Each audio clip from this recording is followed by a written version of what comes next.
नमस्कार, म रमेश प्रसाद तिमल सिन्हा। मानव आवाज पोडकास्टको अर्को अङ्कमा तपाईँलाई स्वागत छ।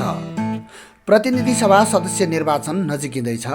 ललितपुर क्षेत्र नम्बर 1 मा 28 जनाले आफ्नो उम्मेदवारी प्रस्तुत गर्नुभएको छ, जसमध्ये 16 जना राजनीतिक दलका उम्मेदवार हुनुहुन्छ। ती मध्ये एक हुनुहुन्छ नेकपा माओवादीका उम्मेदवार भीमसेन घिमिरे। 25 वर्षदेखि निरन्तर कम्युनिस्ट राजनीतिमा सक्रिय भीमसेन घिमिरे नेकपा माओवादीको भूमिगत सङ्घर्षबाटै राजनीतिक यात्रामा होमिनु भएको नेताका रूपमा परिचित हुनुहुन्छ। ललितपुरको इकुडोलमा जन्मिनुभएका घिमिरेले विद्यालय शिक्षा आफ्नै गाउँ इकुडोलबाट पुरा गरी पाटन संयुक्त क्याम्पसबाट आइए उत्तीर्ण गर्नुभएको हो। जनताको सेवामा समर्पित रहँदै आएको बताउनुहुने उहाँ जनजीविकाका सवाल, सामाजिक अन्याय र असमानता विरुद्ध निरन्तर बहस र पैरवी गर्दै आउनुभएको छ।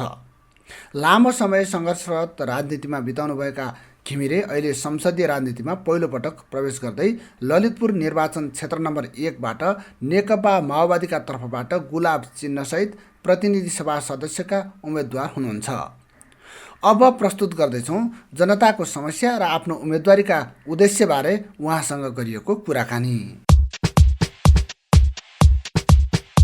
चुनावी सारगर्मी भत्तै बढ्या छ, तपाईँको तयारी कस्तो छ? तपाईँले भने जस्तो चुनाव हाम्रो अगाडि निकटमै आइरहेछ। तयारी हामी घर दैलो कार्यक्रम लिएर अगाडि बढिरहेछौँ हाम्रो आफ्ना एजेन्डाहरू सहित। अहिले त घर दैलो भन्दा पनि बढी कोठाभित्र बसेर मोबाइलबाट, ल्यापटपबाट अथवा डिजिटल प्रविधिबाट चुनावी प्रचार गर्ने चलन आयो। त्यसमा तपाईँहरूको के छ?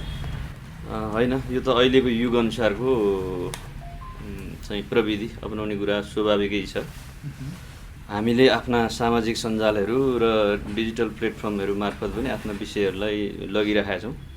तर चाहिँ यसको एउटा सीमा के छ भने आजको दुनियाँमा सामाजिक सञ्जाल, डिजिटल प्लेटफर्म, अरू सञ्चारका बहुआयामिक रूपहरू पनि काहीँ न काहीँबाट तपाईँको चाहिँ गाइडेड छन्। ती चाहिँ एउटा सीमाबद्ध छन्। अब त्यसभित्रबाट हामीले के गर्नु सक्दो आफ्ना विषयवस्तुहरू चाहिँ ती प्रविधिहरू मार्फत लगिरहेका छौँ। प्रचारको तालमेल कसरी बनाउनु भएको छ? दक्षिण ललितपुरमा भूगोल ठुलो, जनसङ्ख्या कम, मतदाता पनि कम र यो गोदावरी नगरपालिका अन्तर्गतका भूगोलहरूमा मतदाता धेरै, भूगोल चाहिँ सर्ट एन्ड सीमित चाहिँ भूगोल छ। यसमा चाहिँ हामीले के हो भने यो दुइटैको विशेषता अनुसारको तालमेल हामीले मिलाइरहेछौँ। हामीले घर दैलो अब दक्षिण पहाडतिर चाहिँ अलिक व्यवस्थित खालको घर दैलो गर्दै हामी चाहिँ सहरमा केन्द्रित हुने अनि यो हाम्रो सेड्युल छ। यहाँहरूको मुख्य मुद्दा चाहिँ के हो यो चुनावको? मलाई मत दिनुहोस् भन्नलाई त केही मुद्दाहरू तेर्स्याउनु पर्यो। हो, तपाईँले भनेको जस्तो हाम्रा केही मुद्दाहरू छन्। हाम्रो राष्ट्रिय मुद्दा के छ भन्नु होला भने नम्बर 1, नेपालमा गणतन्त्र स्थापना भइसके पछाडि नेपालको राजनीतिक र आर्थिक प्रणाली अथवा सामाजिक प्रणाली भनौँ अथवा यसको चाहिँ कर्मचारी तन्त्र भनौँ, समग्र प्रणाली चाहिँ यो जनपक्षीय हुन सकेन अथवा गणतन्त्रको प्रतिफल चाहिँ तपाईँको जनताको घर घरमा पुग्न सकेन। त्यसले एउटा राजनीतिक स्वतन्त्रता चाहिँ ल्यायो, दियो गणतन्त्रले, त्यो प्रतिफल चाहिँ जनताको घर दैलोमा पुग्न सकेन र त्यो जसको कारण के हो भने अहिले पनि नेपाली समाज चाहिँ आर्थिक र सामाजिक हिसाबले उही ठाउँमा छ। अब यसको रूपान्तरणको लागि हामीले चाहिँ मूल विषय उठाइरहेका छौँ कि यो भनेको के हो भने राज्यको आवश्यकीय पुनर्संरचना गर्ने काम अझै पनि बाँकी छ। त्यसलाई हामीले के भनेका छौँ भन्दाखेरि चाहिँ अहिलेको यो संसदीय राजनीतिक प्रणालीलाई जनपक्षीय रूपान्तरण गर्दै अग्राधिकार सहितको समाजवादी, अझ नेपाली विशेषताको समाजवादी राजनीतिक प्रणालीमा हामी जानुपर्छ। त्यसको मतलब चाहिँ त्यस अन्तर्गत चाहिँ आवश्यक तपाईँको चाहिँ अर्थ प्रणालीमा रूपान्तरण गर्नुपर्छ, सामाजिक प्रणालीमा रूपान्तरण गर्नुपर्छ, न्याय प्रणालीमा रूपान्तरण गर्नुपर्छ र ब्युरोक्रेटिक अथवा कर्मचारी तन्त्रमा रूपान्तरण गर्नुपर्छ भन्ने हाम्रो चाहिँ मूल मुद्दा चाहिँ राष्ट्रिय मुद्दा चाहिँ हाम्रो त्यो छ। राज्यको पुनर्संरचना भनौँ न। यो राज्यको पुनर्संरचनाको कुरा भूगोलको होइन कि आर्थिक र प्रशासनिक कुरालाई महत्त्वपूर्ण ठान्नुभयो यहाँले? भूगोल त्यति महत्त्वको होइन, भूगोल त्यति महत्त्वको होइन। मूलत आर्थिक र सामाजिक न्यायको क्षेत्रमा चाहिँ रूपान्तरण आवश्यक छ। हामीले त्यसमा जोड दिइरहेका छौँ। यो राष्ट्रिय मुद्दा हो। अब तपाईँको क्षेत्रको मुद्दा पनि त होला नि? हो छ, क्षेत्रको मुद्दा स्वाभाविक ढङ्गले हुने भइहाल्यो। म यहीँको जनप्रतिनिधिको एउटा उम्मेदवार भएको कारणले क्षेत्रको मुद्दा पनि छ।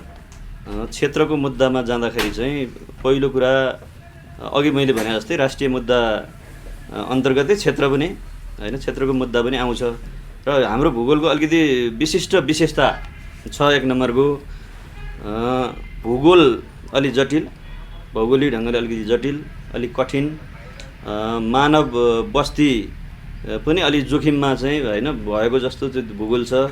त्यहाँको चाहिँ जनजीवन फरक प्रकारको छ, आर्थिक विशेषता फरक प्रकारको छ।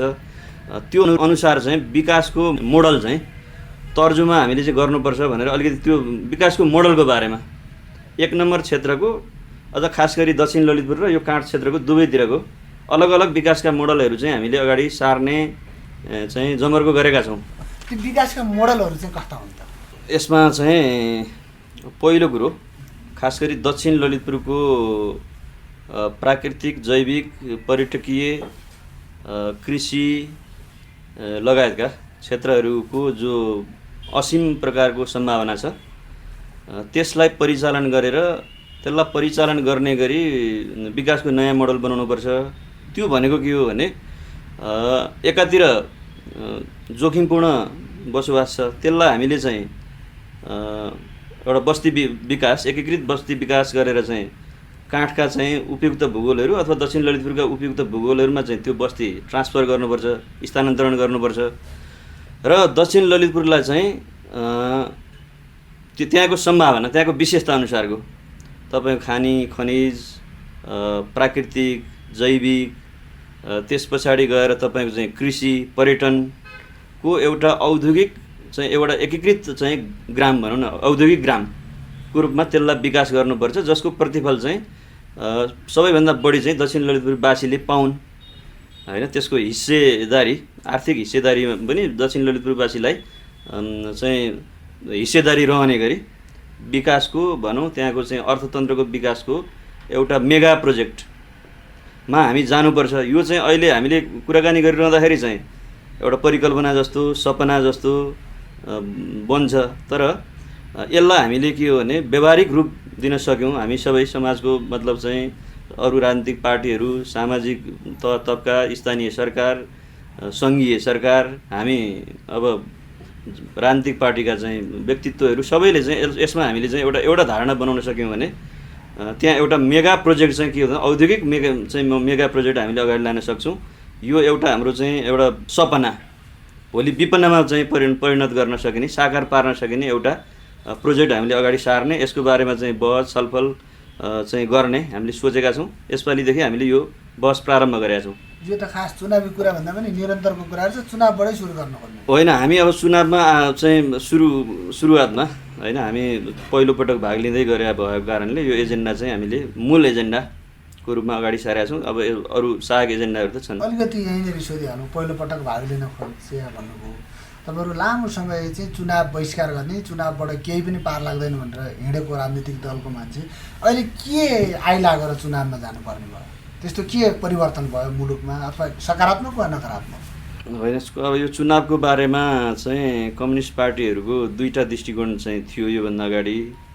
एउटा चाहिँ यो संसदीय व्यवस्था अन्तर्गत हुने चुनावहरूले सामाजिक, आर्थिक, राजनीतिक रूपान्तरणको क्षेत्रमा काम गर्न सक्दैन, त्यो कारणले त्यसमा भाग लिनुको पनि त्यति चाहिँ महत्त्व अथवा अर्थ हुँदैन भन्ने एउटा मान्यता थियो। दोस्रो चाहिँ त्यसमा भाग लिने र त्यही मतलब चाहिँ चुनाव अथवा चाहिँ संसदीय प्रक्रियाबाटै समग्र चाहिँ के भने राज्यको रूपान्तरण गर्न सकिन्छ भन्ने अर्को मान्यता थियो।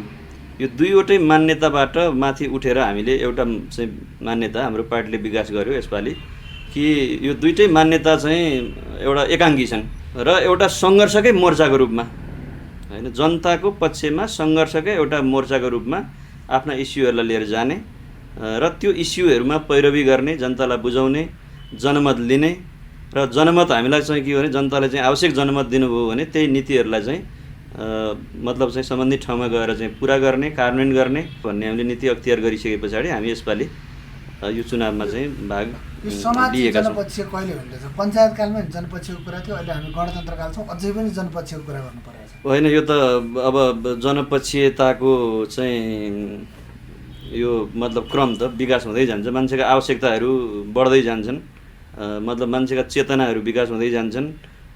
त्यो अनुरूप के हो त भन्दाखेरि चाहिँ मान्छेका चेतना, मान्छेको आवश्यकता अनुसार चाहिँ त्यसलाई चाहिँ बढीभन्दा बढी जनपक्षीय समयक्रम अनुसार जनपक्षीय गराउँदै लानुपर्छ, होइन? अग्रगामी विचार सोच बोक्ने मान्छेहरूले भन्ने लाग्छ।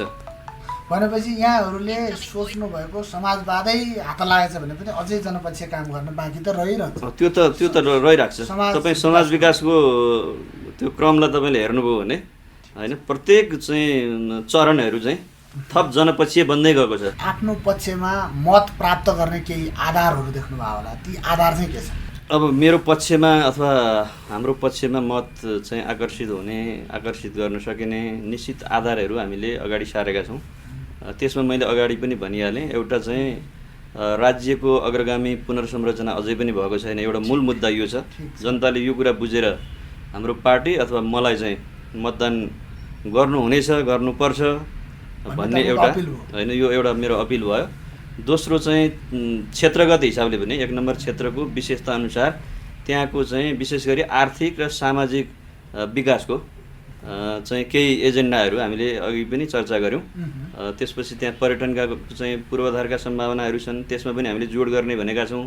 त्यसपछि कृषि अर्थतन्त्रलाई विकास गर्नको लागि र कृषि उपजलाई मतलब चाहिँ सही ढङ्गले बजार व्यवस्थापन गर्नको लागि, बजारीकरण गर्नको लागि केही मोडालिटीहरू हामीले अगाडि सारेका छौँ। शिक्षा र स्वास्थ्य जस्ता क्षेत्रहरूलाई जनताको अहिले पहुँचमा चाहिँ अझ बढी पहुँचमा ल्याउनको लागि, त्यसलाई सर्वसुलभ बनाउनको लागि केही राजनीतिक चाहिँ अथवा राज्यको तहबाट होइन, स्थानीय सरकारहरूको तहबाट त्यसलाई के हो चाहिँ गर्नुपर्ने कयौँ कामहरू छन्। त्यसमा हामीले के हो एउटा सहजीकरणको, नीतिगत रूपान्तरणको होइन, नीतिगत ट्रान्सफर्मेसनको भूमिका हामीले खेल्नुपर्छ भनेका छौँ। यी कुराहरू चाहिँ छन् र यसको आधारमा के हो त भन्दा चाहिँ हुन त यो सामान्यतया अरू राजनीतिक पार्टीहरूले पनि उठाइरहनु भएको छ, तर चाहिँ हामीले अलिकति संरचनागत फेरबदल चाहिँ गर्नुपर्छ सबै सेक्टरमा भन्ने एजेन्डा हामीले उठाएको कारणले गर्दाखेरि जनताले यो कुराहरू बुझ्नुहुन्छ, मतदाताहरूले बुझ्नुहुनेछ र हामीलाई मतदान गर्नुहुनेछ भन्ने हामीले अपेक्षा गरेका छौँ। मतदाताले चाहिँ तपाईँहरूलाई छान्नै पर्ने के छ र? अरूलाई छाने पनि भयो। अरू उम्मेदवारहरूले अब योभन्दा धेरै वर्ष अगाडिदेखि जो यो प्रक्रियामा भाग लिँदै आउनुभयो अरू राजनीतिक पार्टीहरू, उहाँहरूले त वर्षौँ भयो यो उठाएको, तर चाहिँ कार्यान्वयनमा चाहिँ ती विषयहरू चाहिँ गरिरहनु भएको छैन। त्यो चाहिँ गर्नु भएको छैन अथवा त्यो देखिँदैन होइन, परिणाममा त्यो देखिँदैन होइन। अब हामीले चाहिँ यसलाई परिणाममा देखाउने गरी त्यो प्रतिबद्धतासहित यी इस्युहरू उठाइरहेका छौँ। एक्लो सांसदले यो सबै गर्न सक्ला होइन, यो एउटा सांसदले मात्रै त सम्भव छैन। यो त के भने राजकीय लेभलबाट, सरकारको लेभलबाट होइन, तपाईँको चाहिँ कतिपय नीतिगत चाहिँ फेरबदल गरेर, नीतिगत पक्षमा फेरबदल गरेर कानुनहरू नयाँ चाहिएला त्यसमा होइन, यी सबै गरेर त्यो गर्नुपर्छ। सबैको सहकारी चाहिन्छ, खास गरी राज्यको चाहिँ यसमा भूमिका आवश्यक हुन्छ।